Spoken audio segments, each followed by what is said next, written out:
स्वागत है दोस्तों आप सभी का हमारे इस YouTube channel Asim prime news में। मैं हूं आपका आसिम और लेकर आया हूं देश दुनिया की ताज़ा तरीन और भरोसेमंद खबरें लेकर।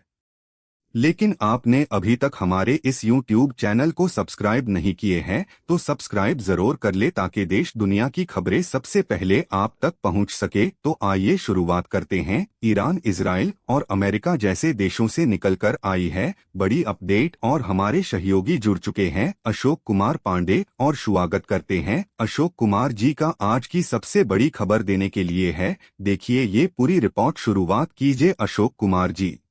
रहा है जो ट्रंप प्लान है उसको लागू करने के लिए इजराइल के ऊपर प्रेशर बनाने के लिए जेराड कुशनर गया हुआ था कतर, और कतर में जो हमास के हेड हैं उनसे मुलाकात हुई जेराड कुशनर की, और वहां पर डी आर्मामेंट वगैरह की बात हुई कि कैसे हमास हथियार छोड़ेगा, कैसे उस मामले में आगे बढ़ा जाएगा। इसके तुरंत बाद खबर आती है कि कतर से अमेरिका लौटने की जगह जेराड कुशनर जाता है इजराइल, और इजराइल में उसके मुलाकात होती है नेतन्याहू से। अब इसमें क्या हुआ होगा? आपको कहानी पता है कि हमास कह रहा है हम हथियार छोड़ने को तैयार हैं, और ना केवल हम हथियार छोड़ने को तैयार हैं बल्कि जो गजा पीस प्लान है ट्रंप का उसको भी लागू कराने को हम तैयार हैं। ये बात लगातार कह रहा है हमास, और हमास के साथ जो दूसरे ऑर्गेनाइजेशंस हैं वो भी कह रहे हैं।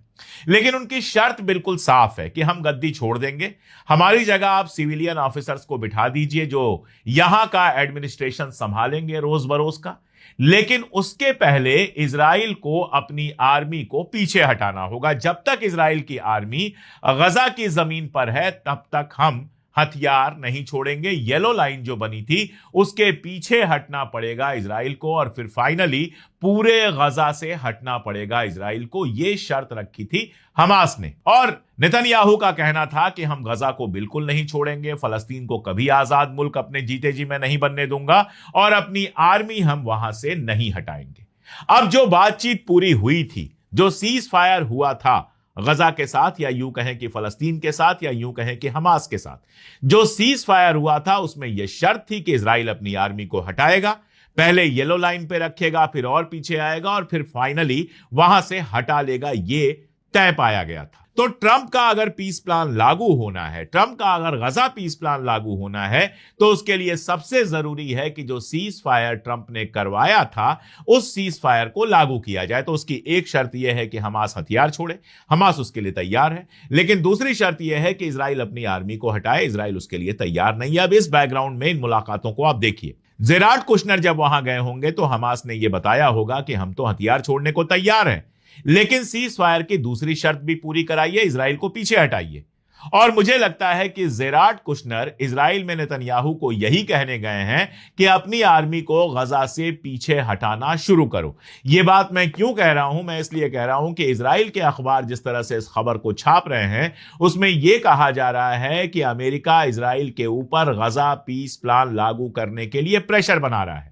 और गजा पीस प्लान लागू करने के लिए प्रेशर किस चीज पे बनाया जाएगा? प्रेशर सिर्फ इस चीज पे बनाया जा सकता है कि अपनी आर्मी को वहां से पीछे हटाओ। इधर आप जानते हैं कि इजराइल के अंदर प्राइमरी हो रहा है, वहां भी अमेरिका की तरफ प्राइमरी होता है। नेतन्याहू की जो लिकुड पार्टी है उसके कौन से कैंडिडेट होंगे यह तय करने के लिए प्राइमरी चल रहा है। इलेक्शन कभी भी होने वाला है। नेतन्याहू की दिक्कत यह है कि अगर गजा से वो पीछे हटा लेता है अपनी आर्मी को, लेबनान में भी कुछ खास नहीं कर पाता है, और ईरान का वार भी दोबारा शुरू नहीं होता है, तो उसके जो विरोधी हैं वो वहां पर सवाल पूछना शुरू करेंगे और कहेंगे कि हर जगह हम हारे, मिला क्या आखिर इजराइल को इतने पैसे और इतने आर्मी के जवान खर्च करने के बाद भी इजराइल को मिला क्या? तो उसके लिए यह मानना मुश्किल है, लेकिन ट्रंप के लिए कोई एक चीज जरूरी है। कहीं एक उसको जगह उसको दिखाना पड़ेगा कि हम जो चाहते थे हमने किया, जिसको वो मिड टर्म इलेक्शन में अपनी पीठ ठोकने के लिए इस्तेमाल कर सके। ईरान में उसके समझ में आ गया है कि पीठ ठोकने के लिए कुछ नहीं कर सकते हम।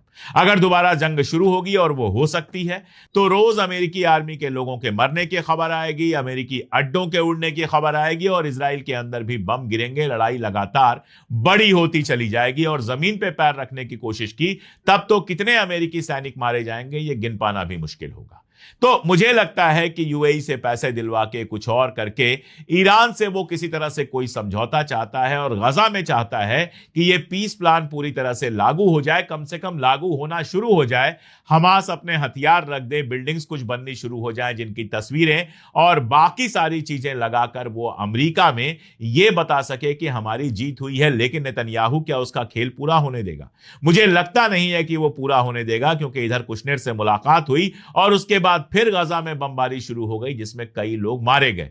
तो ये शैतान इतनी जल्दी से बोतल में नहीं आने वाला है, ये बात तो ट्रंप को भी शायद समझ में आ रही होगी। एक और इंपॉर्टेंट खबर ईरान से आई है। आज जब मैं बात कर रहा हूं, मैंने आपको बताया 17 अगस्त है, मंडे है, सैटरडे को, शनिवार को, यानी कि 15 अगस्त जिस दिन था, उस दिन मसूद पेजेश्कियन जो ईरान के राष्ट्रपति हैं, उनके मुलाकात हुई है सैयद मुस्तफा खामनेई के साथ और कहा जा रहा है कि इस मीटिंग में उन्होंने रिपोर्ट पेश की है। जाहिर तौर पर यह मुद्दा होगा कि 17 को मेमोरेंडम ऑफ अंडरस्टैंडिंग खत्म हो रहा है और उसके बाद आगे क्या करना है। तो उन्होंने ईरान की जो अभी ताजा अपडेट्स हैं वो भी शेयर की और मुझे लगता है कि जंग के लिए क्या तैयारियां हैं इस पर भी बातचीत हुई और होर्मुज स्ट्रेट को लेकर ओमान से बातचीत जो अभी चली ही जा रही है, जिसको पहले ही दिन लोग कह रहे थे कि बस बातचीत खत्म होने वाली है, फाइनल होने वाली है, और मैंने अपने चैनल पे आपको बताया था कि वो ईरान है, वो ऐसे समोसा वाली डिप्लोमेसी नहीं करता, ये अभी हफ्तों चलेगी और आप देखिए ओमान से बातचीत अभी चली ही जा रही है।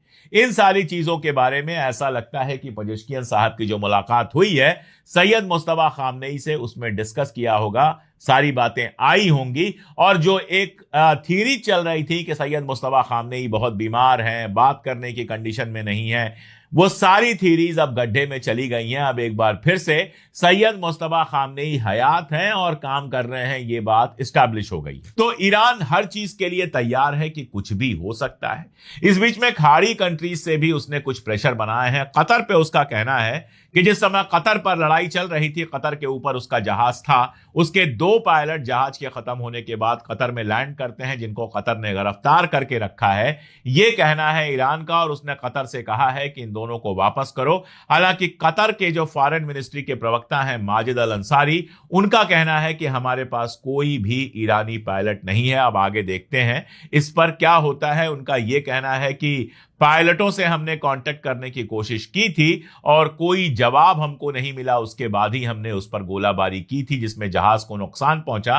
पायलट कहां गए हमें नहीं पता है, जबकि ईरान का कहना है कि दोनों पायलट कतर के अंदर हैं और कतर को उन्हें वापस करना होगा। इस तरह की बहुत सारी और खबरें हैं छोटी छोटी जो ये बता रही हैं कि ईरान अपना दबदबा साबित करने की पूरी कोशिश कर रहा है और अगर जंग शुरू होती है तो ईरान उसी ताकत के साथ लड़ेगा और यह जंग एक बड़ी जंग में तब्दील होगी।